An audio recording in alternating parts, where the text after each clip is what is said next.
NCIB times ಮೀಡಿಯಾಗೆ ಸ್ವಾಗತ. ನಾನು ದರ್ಶನ್ ಹುಣಸೂರು. ಚಾಲಕನ ನಿಯಂತ್ರಣ ತಪ್ಪಿ ಬಸ್ ಪಲ್ಟಿ ಹೊಡೆದಿರುವಂತಹ ಪರಿಣಾಮ 30ಕ್ಕೂ ಹೆಚ್ಚು ಮಂದಿ ಪ್ರಯಾಣಿಕರಿಗೆ ಗಾಯಗಳಾಗಿರುವಂತಹ ಘಟನೆ ರಾಷ್ಟ್ರೀಯ ಹೆದ್ದಾರಿ 48ರ ಹೆಗ್ಗನಹಳ್ಳಿ ಗ್ರಾಮದ ಸಮೀಪ ನಡೆದಿದೆ. ನಾಗಶ್ರೀ ಟ್ರಾವೆಲ್ಸ್ಗೆ ಸೇರಿರುವಂತಹ ಬಸ್ ಬಳ್ಳಾರಿ, ಚಳ್ಳಕೆರೆ, ಹಿರಿಯೂರು ಮಾರ್ಗವಾಗಿ ಬೆಂಗಳೂರು ಕಡೆಗೆ ತೆರಳುತ್ತಾ ಇತ್ತು. ತುಮಕೂರು ಜಿಲ್ಲೆ ಶಿರಾ ತಾಲೂಕಿನ ಹೆಗ್ಗನಹಳ್ಳಿ ಗ್ರಾಮದ ಬಳಿಯಲ್ಲಿ ಬಸ್ ನಿಯಂತ್ರಣ ತಪ್ಪಿ ಉರುಳಿ ಬಿದ್ದಿದೆ. ಅಪಘಾತದಿಂದಾಗಿ ರಾಷ್ಟ್ರೀಯ ಹೆದ್ದಾರಿಯಲ್ಲೇ ಕೆಲಕಾಲ ಟ್ರಾಫಿಕ್ ದಟ್ಟಣೆ ಉಂಟಾಗಿತ್ತು. ತಕ್ಷಣವೇ ಸ್ಥಳಕ್ಕೆ ತೆರಳಿದ ಪೊಲೀಸರು ಪರಿಸ್ಥಿತಿಯನ್ನು ನಿಯಂತ್ರಿಸಿದ್ದಾರೆ. ಗಾಯಗೊಂಡ ಪ್ರಯಾಣಿಕರನ್ನ ಶಿರಾ ಸರ್ಕಾರಿ ಆಸ್ಪತ್ರೆಗೆ ದಾಖಲಿಸಿ ಚಿಕಿತ್ಸೆಯನ್ನು ಕೊಡಿಸಲಾಗ್ತಾ ಇದೆ. ಕಳ್ಳಂಬೆಳ್ಳ ಪೊಲೀಸ್ ಠಾಣೆಯಲ್ಲಿ ಈ ಕುರಿತು ಪ್ರಕರಣ ದಾಖಲಾಗಿದೆ.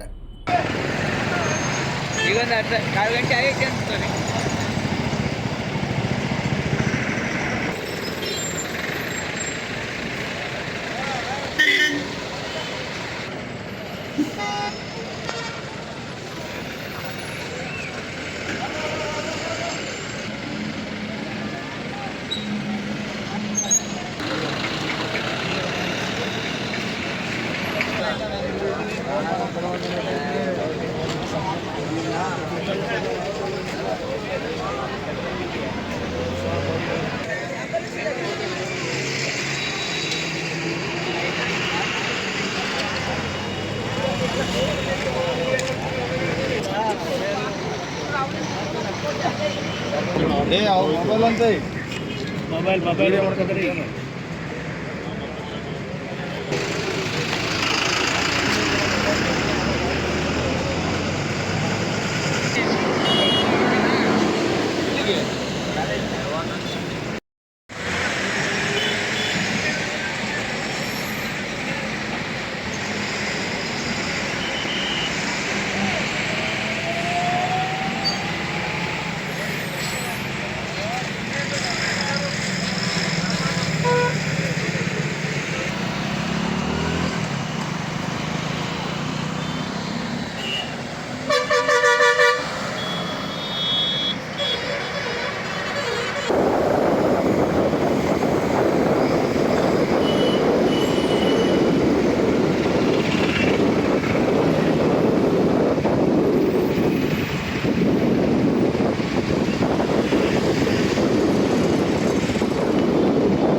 ಇವಿಷ್ಟು ಈ ಹೊತ್ತಿನ ಪ್ರಮುಖ ಸುದ್ದಿ. ಮತ್ತಷ್ಟು ವಿಶೇಷ ಸುದ್ದಿಗಳಿಗಾಗಿ ನೋಡ್ತಾ ಇರಿ ಎನ್ಸಿಐಬಿ ಟೈಮ್ಸ್ ಮೀಡಿಯಾ, ಅಪರಾಧಗಳ ಅಸಲಿಯ ಅನಾವರಣ.